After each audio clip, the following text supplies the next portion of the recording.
El mal siempre quiso aprovecharse del bien para desviar el camino de las almas. Herejías usando la Sagrada Escritura. Acompáñenos para que no caigamos en los argumentos de los demagogos y los mentirosos que nos quieren desviar del camino de la verdad. Una visión católica de la Biblia con los caballeros de la Virgen.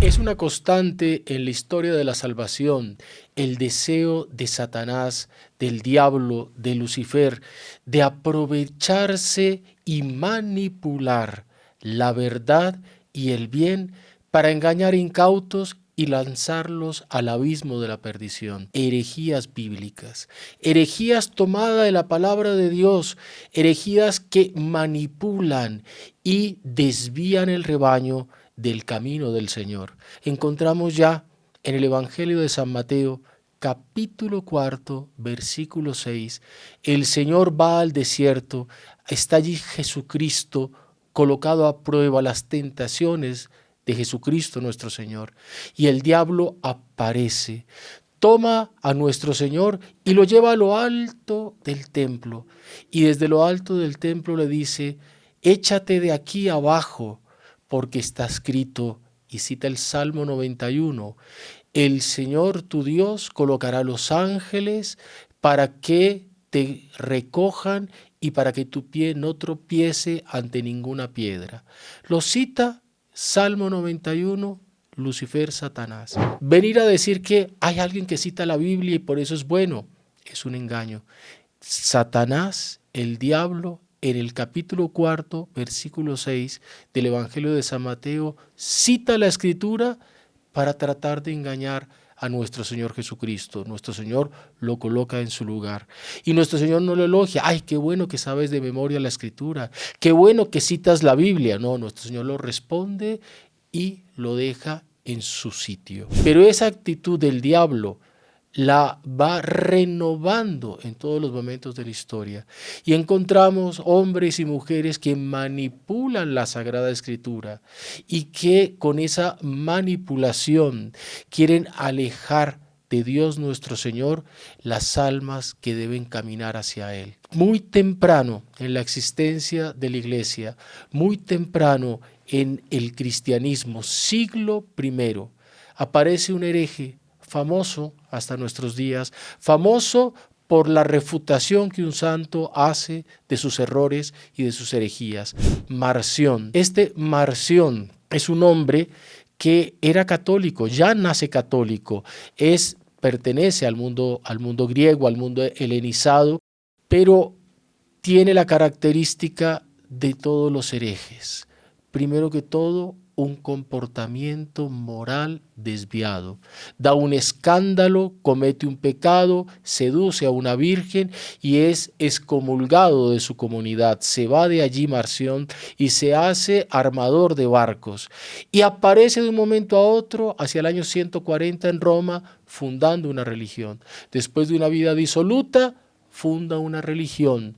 Es un hombre que quiere aprovecharse de la religión y de la credulidad de las personas para desviarlas del bien. Y el hombre funda un movimiento, el marcionismo, que es una herejía de carácter bíblico que tuvo mucha fuerza porque es una herejía de carácter gnóstico. Todos los primeros siglos del cristianismo, las grandes herejías que trataron de desviar a la Santa Iglesia Católica tuvieron ese carácter de gnosticismo. Y vamos a ver qué es ese gnosticismo. Este Marción dice que el Antiguo Testamento es malo y que no fue escrito ni inspirado por Dios, sino que fue llevado a cabo por un demiurgo, que ese demiurgo es un Dios que creó el mundo y por sus frutos los conoceréis, como dice la Escritura. Como el mundo tiene mal, ese Dios que creó el mundo es un Dios malo. Ya el Nuevo Testamento lo hizo un Dios supuestamente bueno. Entonces vean la dicotomía del gnosticismo. Un Dios malo, un Dios bueno. El Antiguo Testamento malo, el Nuevo Testamento bueno, pero el hombre mutila, como hacen actualmente las sectas protestantes, mutila el Nuevo Testamento y solamente acepta el Evangelio de San Lucas y ni siquiera completo, a partir del capítulo 4, porque los primeros capítulos del Evangelio de San Lucas hablan de la infancia de nuestro Señor. Y este hereje negaba la humanidad de Dios nuestro Señor, de Jesucristo encarnado. La negaba diciendo que era un ser divino, pero que no tenía naturaleza humana. Y ahí vean cómo son las herejías. Las herejías deforman, las herejías mutilan. La verdad, enseña Santo Tomás de Aquino, se encuentra en el equilibrio.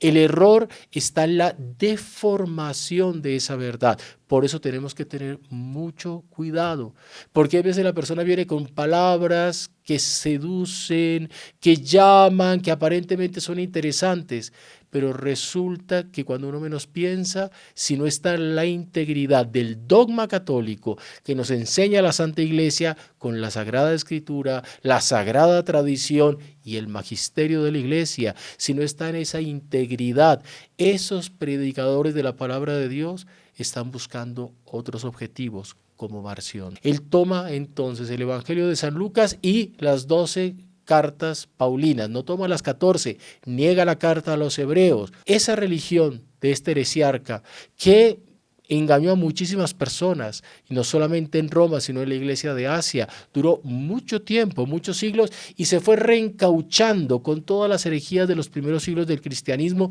que llegaron hasta la Edad Media, albigenses, cátaros, maniqueos. Maniqueos fueron aquellos con quien se enfrentó San Agustín. Los maniqueos son también gnósticos, hablan de un dualismo de dos dioses, uno bueno y otro malo, lo que es una herejía. Hay un solo Dios. El monoteísmo de nuestra Iglesia Católica nos enseña que hay un solo Dios, creador del universo. El universo es bueno. Estas herejías gnósticas niegan la bondad del universo. La maldad que puede existir en el mundo viene del pecado original, y esa aparente maldad o esa maldad real existe para que los hombres nos purifiquemos, pasemos por la prueba, venzamos la prueba y vayamos al cielo. Pero el universo es bueno, y los gnósticos negaban la bondad del universo. Y como negaban la bondad del universo, negaban el matrimonio. Miren la consecuencia horrorosa. Y negaban, por lo tanto, la multiplicación de la especie. Era una doctrina que iba contra la vida, quería eliminar la vida, y hay una continuidad en esas herejías, que no quiere el ser humano como rey del universo, que se multiplique por la faz de la tierra, el ser humano hecho a imagen y semejanza de Dios, como nos enseña el catecismo. Herejías que supuestamente católicas, supuestamente cristianas, iban tomando un camino como el de ese demonio, ese diablo que llevó al Señor a lo alto del templo y con la palabra de la Biblia quiso engañarlo. La Iglesia Católica siempre nos enseña con su dogma y siempre nos orienta y envía profetas, podemos llamarlos de esta manera, envía santos, envía concilios, envía aquella estructura del magisterio de la Iglesia para colocar en orden y restaurar el bien. Esta mutilación del canon, ¿qué es el canon? La medida de los libros sagrados de la Sagrada Escritura. Hubo muchas herejías en torno al canon de la Sagrada Escritura. El canon católico, 46 libros del Antiguo Testamento, 27 libros del Nuevo Testamento. Ese es el canon, la medida que la Iglesia nos entrega. Esta Sagrada Escritura entregada por Dios nuestro Señor a la Iglesia, para que la Iglesia la guarde en un depósito de la fe y la conserve y la transmita. La Iglesia la recibe, y la Iglesia tiene una misión magisterial, por lo tanto de enseñanza. Muchas de esas herejías quisieron negar el magisterio de la Iglesia y atacaron justamente la autoridad, el carácter jerárquico de la Iglesia. Es una característica de las herejías. Herejías medievales como la de Juan Hus en Bohemia, o herejías preprotestantes en Inglaterra, en Oxford. Ellos van negando la autoridad de la Iglesia. Los valdenses que hasta hoy existen, de Pedro Baldo. Este Pedro Baldo era un hombre que quiso interpretar literalmente en la Edad Media el Evangelio de San Mateo, capítulo 19, versículo 21, cuando nuestro Señor dice: para ser perfecto, vende lo que tienes, da el dinero a los pobres, ven y sígueme.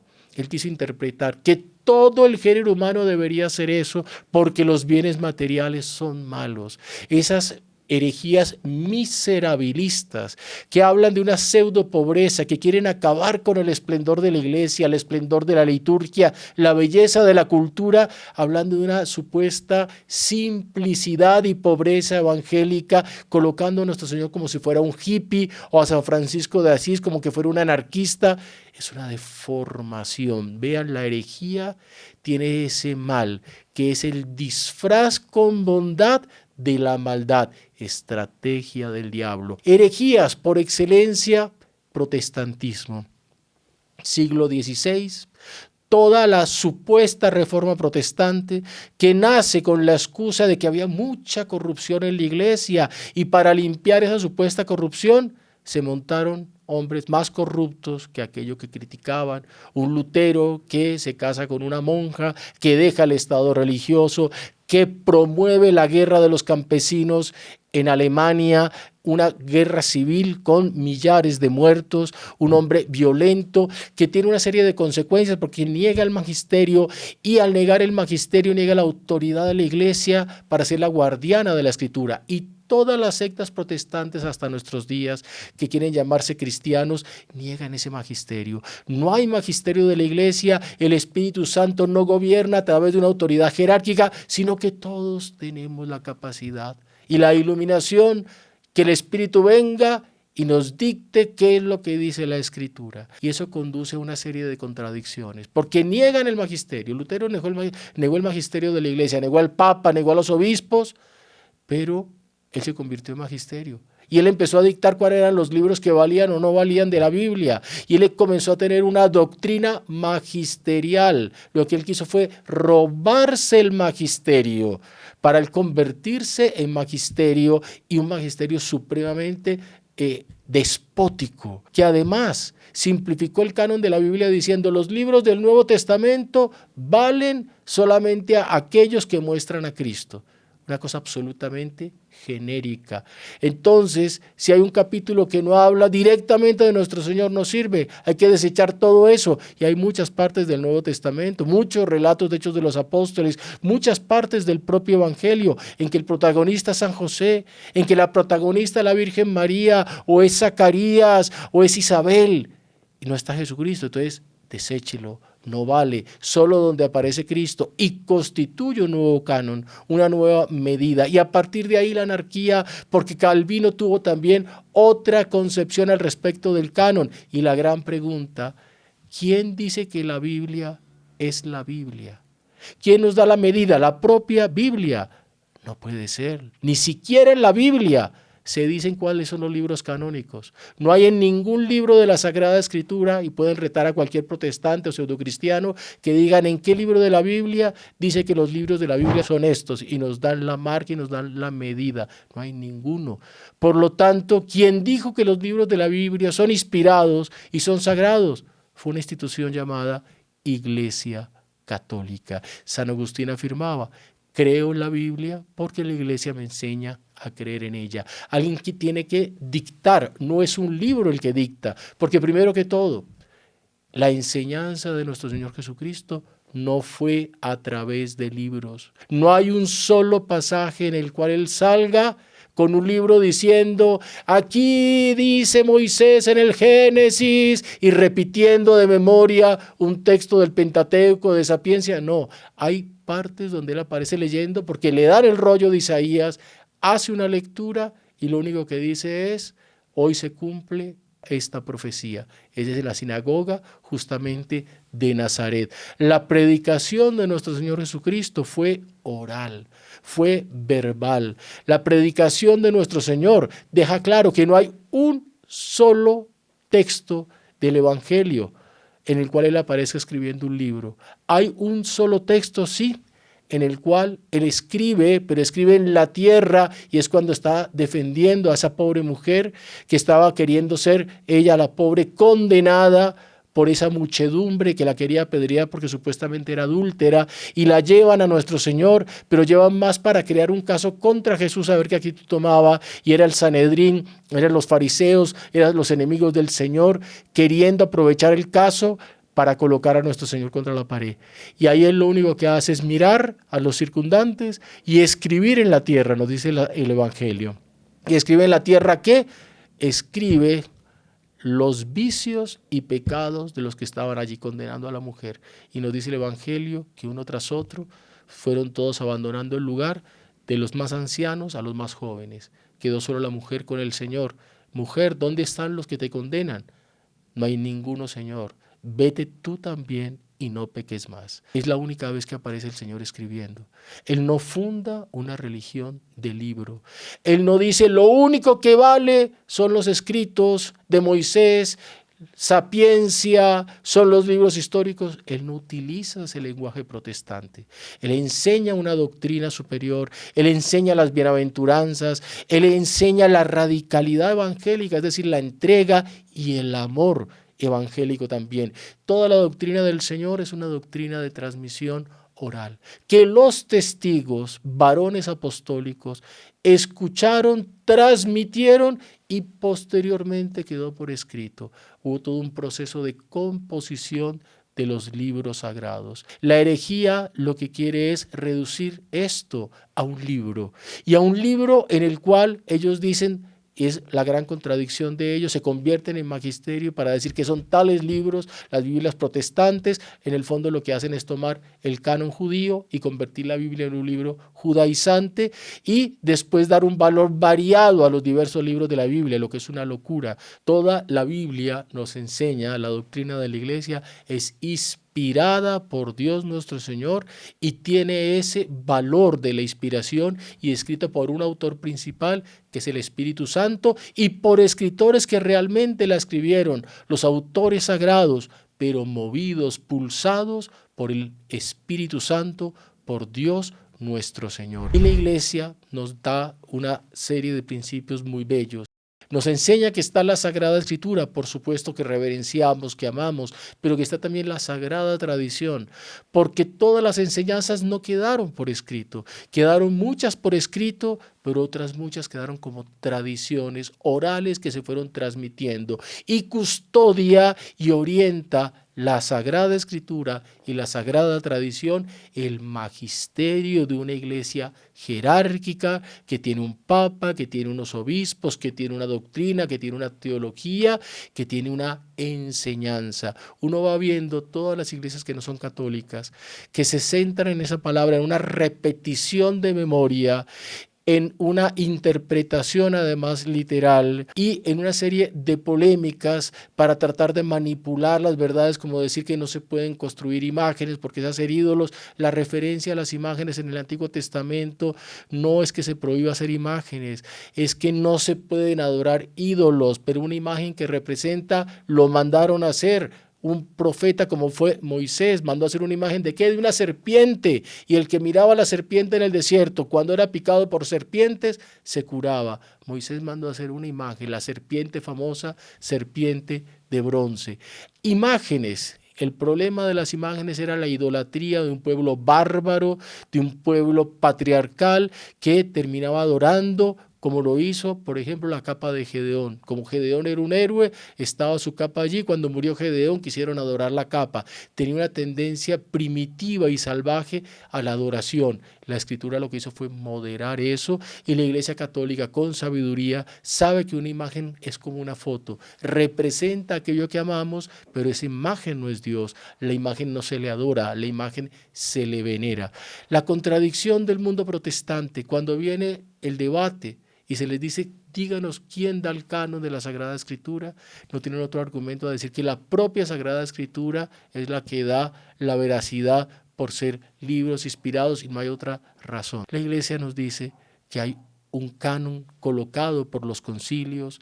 En el caso de la Iglesia Católica es toda la historia, la aparición, lo que la Iglesia fue reconociendo desde los primeros tiempos. Un texto famoso, el canon de Muratori, que fue encontrado en Milán, pero un documento del siglo II, según las investigaciones, que da todo el canon de la Sagrada Escritura prácticamente como llegó hasta nosotros, con todos los libros que los católicos reconocemos como libros inspirados. Pero esa manipulación de la Escritura fue continuando desde los gnósticos que hablamos del inicio del cristianismo, pasando por todas estas sectas miserabilistas de la Edad Media, llegando a la negación absurda del protestantismo, en que ellos se convierten en magisterio, desechan el magisterio y reducen reducen a toda la verdad, a una interpretación literal de la Sagrada Escritura, pero continúa la manipulación y llega hasta el siglo XX, cuando surge todo un movimiento que fue condenado también por la Iglesia llamado el modernismo.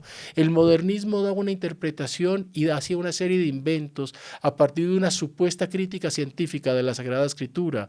Terminaba solamente por cuestiones gramaticales o literarias, sacando conclusiones absurdas. Un método de crítica de la Sagrada Escritura racionalista, negando sobre todo el fundamento que existe para poder interpretar la Escritura, que el fundamento para interpretar cualquier elemento está de acuerdo a aquello que lo constituye. Siendo la Sagrada Escritura un libro sagrado, tiene que partir de un análisis de la fe, no solamente de un análisis supuestamente crítico, textual y gramatical, que nunca dio demostraciones diferentes a la composición de verbos, existencia de palabras, y terminaron sacando consecuencias absurdas, como decir que hay dos Jesús, un Jesús de la historia y un Jesús de la fe, y que el Jesús de la historia fue distinto al Jesús de la fe, y el Jesús de la fe fue compuesto ¿por quién? Por la comunidad cristiana, y que los evangelios no lo escribieron los evangelistas, sino que fue compuesta por una comunidad mucho después que idealizó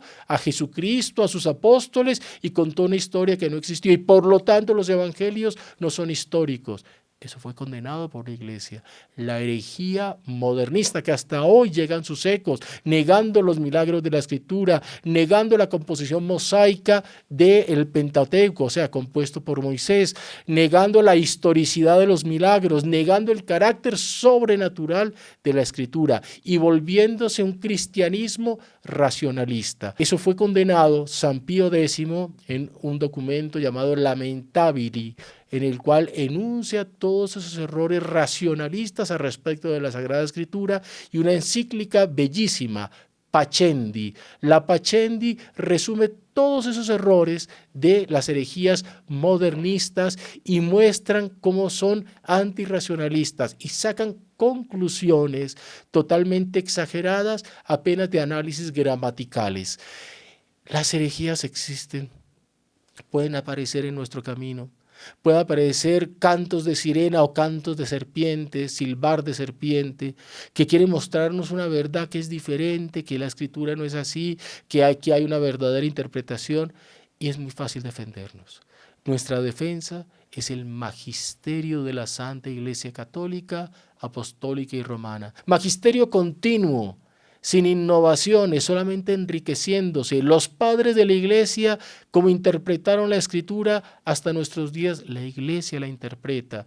Y hay una continuidad sin ruptura, enriquecida lógicamente por descubrimientos, encuentros. Hablamos en alguna de nuestras charlas de los papiros, de los pergaminos, de los manuscritos, de la arqueología. Pero todas estas investigaciones, con el paso de los tiempos, lo único que hicieron fue confirmar de que la Biblia y la Santa Iglesia Católica tenían razón, que el dogma católico está absolutamente anclado, no solamente en la Escritura y en la fe, sino que está anclado en la verdad de la historia y de la ciencia científica cuando profundiza en ella. Pidamos a la Santísima Virgen María que tengamos perspicacia para saber dónde está la verdad. ¿Qué es la verdad? La adecuación de la mente a la realidad, la adecuación de la mente al dogma católico, al magisterio de la Iglesia, de aquella Iglesia continua a través de los siglos, que nunca entra en contradicción consigo mismo, que hay veces encuentra personas uno que dice que son católicas, pero cuando uno escucha lo que afirma se da cuenta que está defendiendo doctrinas que no lo son. Entonces, ¿dónde uno derime ese problema? Leyendo el catecismo de la Iglesia. Aquí tenemos este catecismo que es tan bello, catecismo de la Iglesia Católica, regalado por la Santa Iglesia, que aquí está. Él nos va diciendo, y ahí vamos encontrando punto por punto el dogma de la Iglesia, sin contradicción, con continuidad y con enriquecimiento. Nunca nos dejemos seducir por demagogos que a través de la mentira quieren hacer como el diablo con Jesús, usando la Escritura, hacer que nos lancemos al abismo de la perdición y de la herejía. Salve María.